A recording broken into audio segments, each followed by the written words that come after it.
Donc, après la présentation du docteur Gaël Abgral qui a évoqué l'organisation des CUMP et le cadre dans lequel s'inscrit la prise en charge des traumatisés psychiques dans l'immédiat,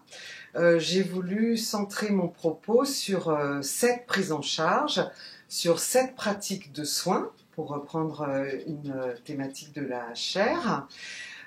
Et en particulier, j'ai voulu apporter des éléments de réponse à deux questions auxquelles nous sommes sans cesse confrontés, qui est la première, comment comprendre les effets psychiques d'un événement traumatisant pour pouvoir les apaiser. Et la deuxième question, c'est comment comprendre que ces effets puissent différer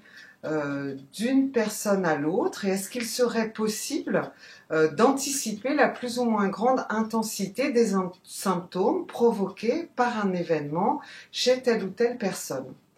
Et ce que j'essaye d'expliquer dans cette présentation, c'est que, à mon sens, la notion d'après-coup, tirée de la psychanalyse, apporte des éléments de réponse à ces questions. Alors, sommairement, mais je le détaille dans ma présentation, la notion d'après-coup attire l'attention sur le fait qu'un événement présent peut raviver, donc après coup, des affects liés à un événement ancien. Et ce que j'essaye de montrer, c'est qu'en intervenant tout de suite sur le terrain, la CUMP non seulement peut reprendre ses effets d'après-coup, donc de personnes, on ne comprend pas très bien pourquoi elles sont affectées par un événement actuel, parce que en fait, les affects qu'elles présentent se rapportent à un événement ancien, et aussi on va essayer de prévenir cet effet d'après-coup, donc ce trauma en deux temps, c'est-à-dire dans un premier temps impossible à élaborer parce que trop fort, trop incompréhensible, et donc qui va s'exprimer que dans un deuxième temps. Là, en arrivant tout de suite, en étant présent, en pouvant recueillir le récit des personnes, en les incitant à mettre des mots sur ce qu'elles ont vécu, on va essayer de faire en sorte que le trauma soit moins écrasant, puisse se lier à